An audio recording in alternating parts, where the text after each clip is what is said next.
Hi everybody, welcome to another episode of Biz Jet TV. Today I've got Rick Hamilton with me. He owns his own airplane. He's going to tell us a bit about his journey to jet ownership, his pilot training, but also his business and how he has been successful. He's in the tech industry, expert in AI. So we're going to be talking about AI and how AI plays into private jets for the future and stuff like that. If you haven't got yourself a copy of The Quantum Economy, get yourself a copy. It's just out now, just 170 pages, quick read. You can click on the link below to get that. But let's get into today's episode with Rick. Rick, thank you very much. You're talking to us today from Paris in France. Bonjour. Bonjour. Thank you. I appreciate being here. Thanks very much. So, Rick, tell us a bit about, you finished high school. What did you do after high school? Tell us a bit about how you got into technology and AI and that. Yeah. What was you? It's a bit of a long story, but I'll try to keep it short. So I graduated high school. I was maybe the second year before I graduated. I knew I wanted to fly airplanes, so I actually left high school and I got a degree in aeronautics. I was going to be an airline pilot. That was my dream. But this was really in the late 80s, early 90s when the airline industry, aviation in general, was massively struggling. You remember Pan Am had gone out of business. In the U.S., there was a huge military retirement exodus, so becoming a pilot was really difficult. And I had always been a tech guy as a hobby. I taught myself how to write programming code in Fortran and BASIC and COBOL. And so literally one day I helped a company do some work, and to make the story really short, they gave me a paycheck, and I went, wow, I earned more than 3 days than I earned in a month as being a flight instructor. So that started me down the tech path, to tell you the truth. That's kind of the beginning story for me. Yeah, that's very interesting. So you start in the tech, and so what were you doing in tech? What are the different things? I was writing software, basic stuff at the time. Back then, mainframes were still prevalent. It wasn't all this desktop cloud kind of world. And I knew how to speak a different language. I knew how to speak, BASIC, basically. And so I started to write software code for a company, a sporting goods company, a retailer, and then very quickly became a manager of that group. And then in that transition, decided to go back to school. So I went back to school and got a second degree in computer science, and then got a master's degree in software engineering, and then later in my career an MBA. So it was sort of first 10 years of my life after what we call high school was a big transition for me. Went from one degree to kind of working really well in an industry to getting a second degree. That's sort of the story. So while all this was happening, what were you doing with the flying? Were you still flying, or? I was flying on and off. I was doing a lot of, originally I moved to California and I was a flight instructor in the city of Burbank in LA, and I flew cargo, like many guys, a beat up old. That's interesting because I was in Van Nuys in 1991, 92, finishing my hours for my commercial pilot's license. Yeah, we were there together. I was 89, 90, 90, 91, and 92. I was flying out of Burbank. Okay. I was flying canceled checks around. Most people in Europe definitely won't know what that is. But, back in the day, you'd write a check and a bank would clear it, and then the actual physical check had to move to the issuing bank. So I had a Piper Lance. I flew a Piper Lance and flew a standard route for, about a year. So I was working full time in technology, writing software, and part time I was, still trying to build my hours. I mean, I always have, I still do today, a passion for flying. And so really a hobby became a job and job became a hobby, but I kept my hours up, kept fairly active. Yeah. So you continued flying all throughout. And when did you buy your first airplane, and what airplane was your first airplane? Boy, I bought my first airplane. It must have been in the early 2000s. I bought a Comanche 260B. I was one of 4 guys that owned that airplane. I lived in Texas at the time, Austin, Texas. Yeah. And I had rented airplanes up to that point, and man, it was a beautiful airplane. It was a great IFR airplane. It was fast. It had some interesting, GPS was still emerging. It wasn't really in airplanes at that point in time. It was just starting to get in. So it was old school airway VOR flying, but I bought it, to build up my cross country instrument time, and it was a remarkable machine. Yeah, that was the first one I ever really owned. Okay. So when you bought the Comanche, your idea was still to do the airline thing while you were doing Yeah, I knew I wanted to eventually have a career in aviation, or I thought at that time I did, and I knew that building time was really important because back Yeah, then that's what mattered. It's yeah, not of like it course. is today. If you didn't have a couple thousand hours, you weren't going to get hired by anybody, much Yeah, less an airline. yeah, So yeah, and I love to do it, and everything I do, I try to do at a very professional level. I know a lot of people say that, but I didn't want to be the what in the U.S. we would call the $100 hamburger guy. I didn't want to jump in an Archer and fly to another airport and have lunch and go home. I wanted to have a mission. yeah. I wanted to be really good at what I did, and so yeah, building hours and experience is the way to do that. And that's why I bought that airplane. I could buy it because I was making enough money to do it, Yeah. and yeah, it allowed me to. I traveled all over the country in that thing, everywhere, north, Oh, wow. south, east, west. I've taken it from Texas to the top of Minnesota and from California to Florida. So I really ran the country with that. I was real So cross you were country. flying it for business, basically, while you were I wasn't building. flying it. I was fortunate enough to be in a business that was that had demands everywhere, and I had Okay. family up in the north, so it was a bit of pleasure and a bit of business, and Okay. I tried to mix them as best I could. Yeah. Yeah. So you started to see early days how the airplane is a business tool besides Oh, as a relationship. yeah, I mean, it's airplanes are always even today they're running this gamut between sort of expense, carbon footprint, and utility. That's kind of how I like to look at it. And Yeah. I always found that I had some competitive advantage because I could get places faster and on Yeah. my own schedule. And I think my Competitive experience up advantage. to this point Yeah. is there are businesses all over the place that use aviation as a competitive advantage Yeah. within the economy. I Yeah. think it's proven in the U.S. that general aviation provides communities with a strong economic benefit, and I've always believed in that. And so, some of it is biased. I have a passion for flying, so I want it to be good for all of us. But yeah, it's a strong business tool if used appropriately. Yeah, but you know the story of Sam Walton. I mean, I tell the story in my book, Quantum Economy, and not many people know that Walmart have a fleet of 30 jets, Yes. and Sam Walton himself flew, and that's how it started. And he started to use the airplane as a business tool, and Yeah. in his biography, he says the airplane, private aircraft have been key to building the Walmart empire, and not many people know that story. Yeah.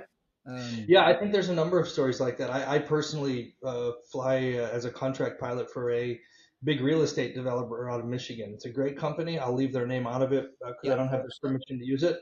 Yeah, But they have a fleet of airplanes and they have a strong, unique economic advantage in their market because they can move people they trust and rely on all over the country to yeah. build, to procure product, to build a product, and to manage the product in ways that their competitors can't. And it is without question, an advantage for them, and they're super successful. It's unbelievable how And successful and they the are. other thing is, Rick, because a lot of people think, well, do I make the big money first and then buy the airplane? No, it's actually get the airplane as Other way soon as around. you can because the airplane will make you the big money. Yeah, yeah, that's exactly right. It provides it changes the way you show up in the market, the way you can show up in the market, how fast you can execute and where you can execute. It expands your reach. Yeah. So it's got a lot of value. Unfortunately, I think in some parts of the world it still has this aura of high flying, fancy, businessmen In that have Europe, too much money that's and what need too happens in much. Europe. I mean, here Yeah, in that's what Europe, happens. you know it Yeah, yourself. You're in Paris right now. You know, yeah, if you have your own airplane, you want to charter it out. If it's older than 5 years old, nobody wants it because they want yes, the glitzy thing, and they haven't quite caught on to the fact that the airplane is a business tool. yes. Use it to build your business. Don't That's flash around. I mean, okay, if you want to do the flash around thing because that's part of your branding or whatever you want to call it, fine. Some people do that. Some people need it because that's their brand. But yes. most of the time, it's a business tool. Simple as that. Yeah, I think so. I mean, the world has gone through massive economic change based on people's ability to connect. So you think about Yeah, back in the British times and the Spanish times, being able to sail the world, and yeah, all the Romans were building roads, and the U.S. started to build railroads in the Industrial Revolution, and then airplanes came along post World War II, and all of a sudden, the world was flat. If you know what I'm talking about, you could yeah, you yeah, could do business anywhere because yeah, in a day you could reach anywhere in the globe, and now it's more about flexibility, being in multiple places as fast as you possibly can. And it sort of connects people in a different way, and it creates a really interesting economic advantage if it's thought of and used that way versus a toy that the rich and famous travel in. I mean, it's just a different yeah, way yeah. of. Very true. So, Rick, so after your Comanche, what was your next airplane? Yeah, I've had a bunch. So the next airplane I bought was believe it or not, it was a Beech Duchess, a twin engine I've trainer. flown a Duchess. I've flown the It's a, Duchess. I'm Yeah, telling you, we can talk about this later. It's a beautiful platform. I bought it. I completely refurbished it, and for me, it was I was a multi-engine instructor at the time, so I wanted a platform, my own platform, because quite frankly, a lot of twin engine training airplanes are garbage. There's no better way to describe it. So I wanted a quality platform. And then yeah, I wanted to build my twin time. So again, I flew that airplane all over the country. It went north to south, east to west a number yeah. of times. And Uh-huh. I'll tell you a few other airplanes I've had along the way, but probably sentimentally my favorite airplane. There's no question about it. It was just a Okay. beautiful thing. It was not very fast, but it was reliable. It didn't consume a lot of fuel. It Yeah. was just an absolute joy to fly. I loved it. I really Yeah, I loved it. took But my commercial pilot's license exam in Italy, an IFR rating in the Duchess. in a Duchess, yeah, Yeah, great, yeah, great yeah. plane. We had two multi-engine airplanes at the flying school, and it happened that that was available on the day, so I jumped in and off Yeah, I went. yeah, yeah. So, After that, I my next airplane was a Cirrus, an SR-22, oh yeah, and then I was getting back into sort of contract flying. I was very literally popular airplane. That is, it's very very, popular. they're selling like hotcakes. Yeah, I had moved to Europe for my job. I was working for a big tech firm. I moved to Belgium, and I met a terrific guy up in Antwerp who runs a big charter airplane management organization Yeah, called ASL. These guys are they're fantastic, and I went into a venture, bought a Cirrus out of France, and then I used that Cirrus. We chartered, not chartered, it was available for club use for people, yeah, but most guys flying Cirruses at that time didn't even have pilot's license, so I could fly it, and I did. yeah. And I had a big business here in Europe, so I was flying all over Western and Eastern Europe and the UK, and believe it or not, I flew my Cirrus a lot across the European region. In fact, I every week I flew from Antwerp to Biggin Hill in London. I Oh, did that every okay. week for almost 2 years straight, and Wow. yeah, it was fantastic. Yeah. So you were one of the very first Cirrus users then. There weren't a lot here. Yeah, when we bought the airplane, it was out of a dealership in Paris, just outside of Paris, and Yeah, yeah, they were struggling to catch any. They were very expensive airplanes, yeah. positioned in a general aviation market that's really difficult here in Europe. I mean, it's expensive to have an airplane, but we had a I number of just people. I just bought one for a client of mine in Texas Yeah, just before Christmas. He reached out to me. The airplane was sitting in Italy, so I helped him with all the yeah, acquisition and everything, and exporting it it- and ferrying it over to yeah, Houston. We hired this ferry pilot, crazy guy. He ferried 20 Cirruses last year across the pond, yeah, yeah, yeah. and many other airplanes as well. And he says to It, me, "You want to come?" I said, "Look, I yeah, don't fancy sitting at 20,000 feet with an oxygen mask on for 20 hours. I uh, mean, I'm used to flying jets, 737s and Falcon 900s and things like that. So, but anyway, yeah. this So guy, it's a great airplane. It's a great airplane for Europe. It's fast enough to get around Western Europe without trouble. It's really comfortable and it's capable. We had it was a FICI approved, flight into known icing approved, yeah, and yeah, I mean, I flew it everywhere, all through the Alps, all around, the Netherlands and Belgium and Germany and France. It's perfect for well, this region. I mean, Cirrus are doing an excellent job with both airplanes, both Yeah, and the Cirrus and Jet, yeah, Vision Jet, and also the training system they have yeah, for pilots, the videos and all that, and that it's very, very good. And yeah, very good. all the software that's in that thing with the Very good. Garmin avionics and that, you being a software guy, I mean, it's Yeah, just incredible. I it's a mean, very advanced airplane. Yeah. yeah, Yeah, for it's sure. And great. I became what's called a CSIP, a standardized instructor pilot for Cirrus, and they have a great. You mentioned it, so I'll just repeat it. They have a great training program, and we're really well done, really well organized, highly standardized. Probably the first OEM-driven training program in the market that started to replicate like what carriers do in terms of training. Yeah, Everybody gets the same training. Everybody has the same yeah. standards by which they're evaluated, and Cirrus should be applauded for that. I think it was really really positive for the market at that Yeah, time. yeah. So once you finished with your Cirrus, what was your next step? Boy, after a number of years here, I started to fly a PC-12 here in Europe and a Mustang. I didn't own them, but I flew them. Yeah. And when I moved back to the U.S., I bought Another good airplane. PC-12, very good airplane. Well, it's a great airplane. But I moved back to Texas and started. I owned a Meridian, Piper Okay. Meridian, Yeah. PA-46, Yeah. and I flew that for a while, and then I moved to Michigan, and all because of the job, job moving me around, and then I bought my first jet, which was a Cessna Citation Mustang, Okay. another probably my second favorite airplane of all time. I mean, I'm I'm I'm in love with that airplane. It's just a great platform. Cessna has done a fantastic job with it, and I've flown that thing all over the place. So It's what great. made you choose a Citation Mustang over the other single pilot jets that are out there? At the time it was two important things. One was mission profile, and the second was economics. So, like most people, I never had more than two or three. If my whole family was with me, four people in the airplane. So when you got I wife did. and two kids, then Yeah, yeah. yeah. So Well, they yeah. I have an ex-wife and two children, and a new wife and two children. So, but okay. my children are gone and grown on their own. But yeah, I was flying a lot between Florida, Texas, Michigan, some throughout the Midwest, and Yeah. over to the East Coast, New York, and Yeah. things of that nature, down to Washington D.C., where I was working. And so, mission wise, it was a perfect airplane. It's 1,000 nautical miles. It can fly at flight level 410, and economics wise, at the time, you couldn't get into a jet. Vision Jet wasn't released when I Yeah.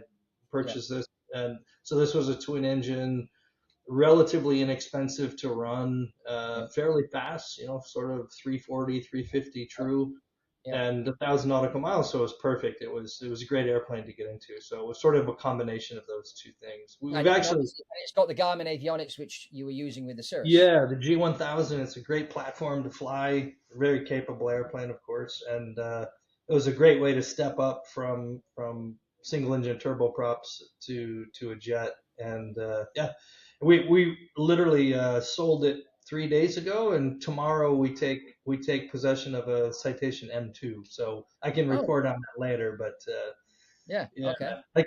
like any airplane owner, everybody's looking to go a little bit faster and a little bit farther. And Cessna Textron has done a great job with the M2. So and I Yeah. fly one professionally for this company that does charters.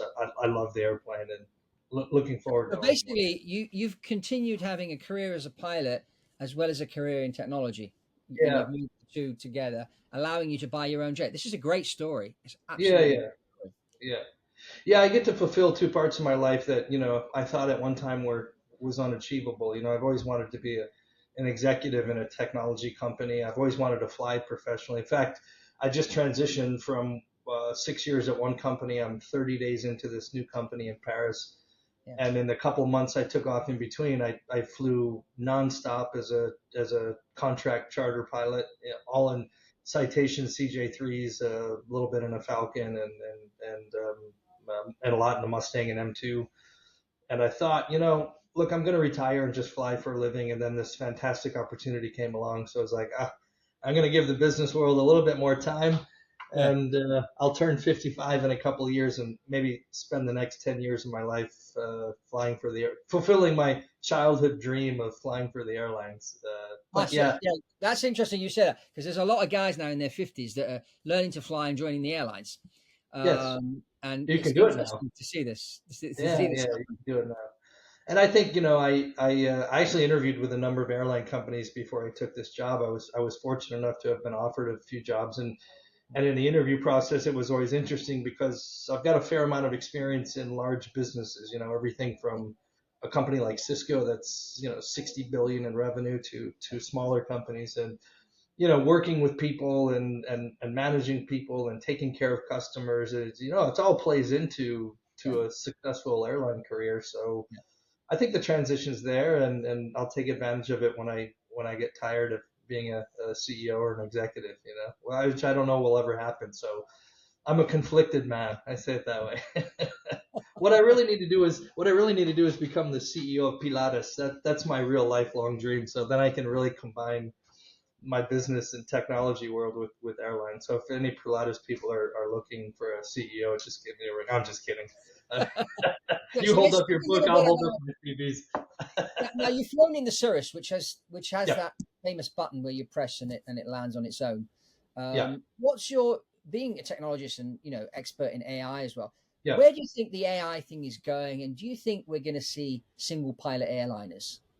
Do you think the technology is there? I mean, Yeah. forget Look, I the think, human element and that, but what's your take yeah, on all this? I think So you're a inevitably, pilot and a technologist, so you're yeah. the best person to be able to answer this Yeah, question. I understand. Inevitably, there will be single pilot airlines, because of the economics of it, and because technology is having such a profound impact. I mean, look at if you've flown as long as I have, you can see the impact that technology has had on the way that we fly. It's Yes, clearly safer. It's yes, clearly more efficient. It yeah, clearly is reducing emissions. So yeah, those things are good for everybody. They're good for the business. They're good for the pilots. They're good for the yeah. ecology, the environment. So yeah, I think technology is going to continue to push its way into the cockpit. I think the challenge today will be just like it is with AI and its transformation that it's going through in our personal lives is, where do you draw the line? Where do I feel safe as a person and where do Mm, I not? You know what I mean? So do I want machines taking over, the world, making decisions for all of us? Of course we don't. yeah, And do we want an empty cockpit? Of course, you're never going to, I don't believe we'll ever put several hundred people on an airplane and fly it like we do a drone, because things go wrong and there's a yes, confidence factor that you need. I yeah, do think single pilot, what we call in the US Part 121 or airline operations, is yeah, in the very near future. yeah. Airbus are working on Because it already. yeah, because the airspace systems are changing, so that becomes less complex. Yeah. The pilot can manage the flight more instead of having to, be the guy doing everything in the flight, Yeah, and it well, I will mean, make just it think of safer. CBDLC. I mean, which is allowing you to get your clearance Perfect, almost through text perfect message example. and that. Yeah, Yeah, so now what happens is you can extend technically now we can extend operations of the cockpit to people on the ground, yeah, which ultimately increases safety, right? Because now you're just not reliant on two individuals in the cockpit. You could rely on a host of ground people, and with what you just talked about, technologies like auto land and advanced navigation features, a single pilot will be less of a fear. The problem will be there's a whole generation of us that fly for on the airlines as consumers who don't want to see one person in the cockpit because it scares us. So it will happen. The technology actually, in fact, exists today to make it happen. yeah, There's so those two components will drive the adoption of single pilot airlines. One will be consumer preference for multiple pilot because it still exists today. And the second, more profoundly, will be regulatory issues because I mean, you live here in Europe, you understand the complexity and heavy-handedness and the pace at which the regulatory world catches up with technology. It's happening in AI. It will happen with AI and technology implications to the airline industry. So those will be the what we call the long pole in the tent. Those will be the two things. It's yeah. not But the tech. also, Rick, I Yeah. think the whole concept of the single pilot thing. I think a lot of people that are grown up getting on airplanes with two pilots Yeah. are going to be a bit weary about. Oh, I don't want to get on that plane with just one pilot. But the new generation that Will. grew up with smartphones from day one and whatever, Yes. they're more into technology. They understand the technology better than maybe older Yeah. people. And Yeah. so they won't have a problem getting on an airplane with one pilot because they know that the pilot is being monitored by the AI. If the Yeah. pilot passes out or becomes incapacitated, either the AI takes over or someone on the ground will take over and That's land the right. airplane safely. That's right. So, as long as we have those systems in place, if something goes wrong or when something goes wrong, because things do go wrong on airplanes, then I think we're going to be Right. okay. I think that's right. But people, myself included, was exactly my point. Are traveling. When I first started to fly airplanes, it wasn't two pilots; it was three. If you think Yeah, about the 727 and the yeah, DC-10 and the yeah, early 747s, they were all three crewed. yeah, And when a majority of planes, the 777 gets introduced, massive airplane, two pilots. You remember people were like, "Really? Can two people really do that?" So yeah, it definitely is. It definitely is a time when that we have the technology for that transition to happen. The other two components are going to need to follow suit, but I think it's inevitable. I mean, I used to fly the Dornier 328 jet. In fact, I was Yeah, one of the first pilots in the world to be qualified on the 328 jet. And I remember when I did my exam, because I was so early in the game with the 328 jet that we had to do all the training on the airplane. There was no simulator. yeah, So we did all sorts of fancy stuff with the test pilots. It was really, really, really, it was a whole week of fun stuff. yeah, Emergency descent from 35,000 feet, a real one, coming yeah. down and, with this ex tornado pilot from the German Air Force. It was really, really good fun. But, when I took my exam, they made the other pilot pass out. So, oh, he's incapacitated now. You need to fly it on your Yeah. own. And I thought to myself, this is easy to fly on your own, this aeroplane, because Yeah. of all the technology built into Sometimes it. less complex. Yeah. Yeah, yeah, yeah. And now, it's even easier because, I mean, you think of the Global 7500. I mean, it's got all the most advanced Garmin avionics in it. Or think of the Honda Jet, or even, the M2. Yeah. All these new modern private jets have got so much technology in it that you can fly this thing on your own without a Yeah. problem.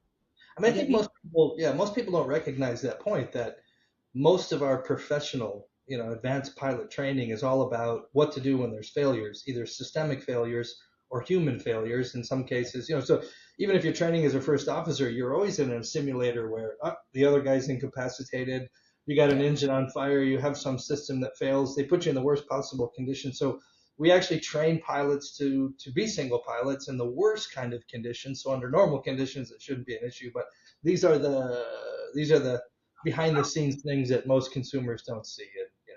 yeah, because Yeah, I mean, there's a lot of there. In fact, there's a whole movement of pilots here in Europe that don't want the single pilot airliner, and they're of going on course. and on and on. And I think the problem is because they're thinking, well, there's going to be less jobs, but in Yeah, reality, we've got a pilot shortage on us right now, yeah, and it's not big one. gonna last 5 minutes. Yeah, I mean, the pilot shortage was coming on us anyway, and then COVID just accelerated it. yeah, And maybe the single pilot, an Airbus will probably be the first airline manufacturer to sort of come out with a single pilot yeah. airliner, and people will get used to it, and it will happen, I and it think will so. it will solve the pilot shortage, but it also will increase salaries for pilots, I think, which is a good True. thing because that hasn't happened until recently. For the last Right. 25 years, salaries have been exactly the same, but everything else has gone up in price. And now Yeah, after COVID, airlines are increasing 15-20% salaries for pilots, which is good. And that's one of the reasons why there is a shortage, because a lot of people, they looked at the situation. I mean, I remember my flight instructor when I was flying out of Van Nuys. He went and worked for Mesa Airlines for like yep, 6-8 months, yep. and then he had to leave because he wasn't making enough money to keep his family going. So That's he right. joined the police force. That's right. That's right. I mean, I live around the Detroit, Michigan area, which many will know as being very famous for and centered in the automobile industry. And in the late '70s, mid '70s to late '70s, when robotics really took over manufacturing, it's Yeah, the same question we asked, like, will robots place men and women on the assembly line? And then yeah, the issues were really, what about safety? What about job security? yeah, And we wouldn't be driving Teslas today if we hadn't automated manufacturing. That's a matter of fact. Like, yeah, I really believe that. But there's all of this fear, uncertainty, and doubt. And the issue with single pilots in the cockpit shouldn't have anything to do with what pilots think about it. We all have to adapt, right? And we all have to yeah. figure it out. And I think there will be benefits. We'll be pushing people into space at the same time, and there'll be job opportunities there. So this to me is an evolution, and if we get caught up in how do we protect pilots and their careers, it'll be the wrong focus. It's sort of how do we move everybody along. It's a trade, it's a skill. You have to advance yourself, and I think technology will make that shift inevitable. So if we kind of look to the brighter side of things longer term, we'll be less afraid of that topic, single pilots in the Yeah, cockpit. well, I mean, Elon Musk is already talking about flying people and cargo from anywhere to anywhere in less than an hour on a rocket. Yeah, exactly. And I don't think that's going to happen in 2050. I think before 2030, because the technology is already there. I mean, take, for example, when the famous actor William Shatner flew on the rocket, Yeah, Blue Ocean, not Blue Ocean, Blue Origin. He went up and, he's 90 years old. He went up, yeah, okay, was in space for 10 minutes and then landed. Now, that rocket could have easily landed in Saudi Arabia instead of back in Texas. yeah, And it wouldn't have taken that much longer. So, this can already be done. And I yeah, can see people like, Jeff Bezos with Amazon. You imagine flying Amazon cargo on rockets instead of airplanes. Now, of course, you're not going to have a rocket launch pad in every city in the world, but I think there's enough maybe for 30 to 50 cities to have yeah, a launch pad where you launch the rocket, take probably cargo initially, and then once cargo's been flown back and forth safely, they'll then put people on it. But Elon Musk said, I can put 800 people on a rocket at the price of a first class ticket yeah. and fly Right. them from anywhere to anywhere in less than an hour. Yeah, And we're going to see this in the next, 6 to 7, 8 years yeah, happen. exactly. Yeah. So, all Exactly. these supersonic, hypersonic airplane projects, yeah, probably one or two may end up happening, but, we'll be flying rockets. And if you can get your cargo on a rocket in Austin, Texas, and get it to Shanghai in 45 minutes, Why not do it? offload, and then load up a load of other stuff and fly it back. Why not? Yeah, exactly, exactly. But yeah, I think we agree. The technology is there, the evolution is happening. I think if we all spend more time thinking about the possibilities and how to make it safe and productive and beneficial for society at large, it's a better conversation than the FUD, the fear, uncertainty, and doubt that gets created around technology. It's like the weather now. Unfortunately, it's an unstoppable force, and we ought to spend our time figuring out how we're going to deal with it and manage it, then wonder whether it's going to happen or be afraid of it happening because Yeah. it's here So and next now. question, Rick. When you're flying your Citation, well, now you'll be flying your M2. Are you always fly on your own, or you take another pilot with you? I'm typically single pilot. Okay. Um, my the sometimes when I fly the contracts, there's some mandates that require it to be crewed, so I have a Yeah. fair mix of crew. I fly as a volunteer for the United States Coast Guard in that same M2 and then a Falcon, and those are always crewed Yeah. operations. So I do a bit of both. But if I'm flying myself for business, it's just me, single pilot. Yeah. Yeah. Yeah. Yeah. And you're finding it, no problem. Of course, No, the avionics that you've got up front there, even if there's an emergency, you can imagine. I mean, there are certain airplanes that, I've flown a lot of of course. 737s. I've got like 6,000 hours in 737s. 737, if the other guy's incapacitated and you get an emergency happen and you've got to do the You got radio, your hands full. Yeah. the workload can be pretty high. Yeah. Um, so having I agree. another person, even just to do the radio and read the checklist, is almost a must. That's right. But certainly, looking at some of the avionics now, and Garmin, I would say probably at the forefront of all this. It's like people that I know that fly the Honda Jet. They all say it's easy. I mean, you almost need It's half easier. a pilot to fly that thing. I mean, even in our citation, you have things like the checklist now integrated with the avionics. And so slowly technology is starting to catch up with the needs of managing a complex workload Yeah, in a complex situation. So that's what I mean by inevitable. It will definitely happen. It's happening today. I mean, look at Airbus. They've potentially pushed some of the greatest advancements in that integration between technology and pilot. And, they should be sort of, I mean, one of the challenges, for example, on the 737 is when you get an emergency happen, you have to pick the right checklist. yeah, yeah, And there are certain emergencies that if you don't watch it, you could pick the wrong checklist. yeah, of But, course. but with these more modern aircraft, the airplane will pick the checklist for you. This is Yeah. the emergency. This is the checklist, and it will appear up on the screen, and you just work through it. Right. And that's a great. Now someone will probably watching this think, oh, what if the computer in the airplane picks the wrong There'll always checklist? be what ifs. Yeah, yeah, right. I mean, it's a computer. Computers don't make mistakes. Unless the programming has been, I mean, but correct me if I'm wrong, unless the programming has been done wrong or someone's hacked it. Yeah, of course. I mean, there's fallibilities in everything that we do. And You here know, we go. Here's a question. Do you think an airplane can be hacked on the ground? certainly can be hacked. I mean, now if you think about technologies like you were talking about, CPCLD and other Yeah, ADS-B and other technologies, what we do need to understand is that airplanes are now more connected. They're part of a living, breathing network, and okay. that means they're vulnerable. Yeah, And if you start to build more advanced capabilities in airplanes, it means people can get their hands on them. So, you remember the buzz when the 737 MAX situation was yeah, unfolding around the world. yeah, There were strong conspiracy theories and concerns that potentially the airplane had been hacked by terrorists. yeah, So, had it or had it not, different story, but it's yeah, a very distinct possibility. I mean, yeah, everything that we do that advances our standard of living also exposes our personal security. Like we yes, have to understand that as people say, yeah, airplanes definitely can be hacked. yeah. And I think the cyber security industry from an aviation perspective is way, way behind what it needs to be. And Okay. when I was talking about regulatory, the long pole in the tent on regulatory issues, this is one of them. Like, what do we require in terms of a cybersecurity presence and posture on airplanes as they become more autonomous? And Mhm. I don't think Yeah. the industry is thinking about that as much as they should, because Okay. we, even in the business world, in the personal world, we think about cybersecurity after something bad happens. We're still slow um, to take a position of preemptive care until something really bad happens. And Yeah. so I think the airline industry or the aeronautical industry is way, way, way behind there because they haven't had a need to. Airplanes weren't connected really to anything, really, and now they are. Now you got passengers on board with internet connections that are connected to the airplane. You've got pilot controller connections to the airplane. You certainly now have telemetry going back and forth between the ground. So the airplane, just look at ADS-B, the very simple example. It is now sending and receiving data, and the minute you do that, you become exposed. And I just don't think we're where we need to be from an industry from that perspective. I think so basically, this won't change until someone's airplane's been hacked.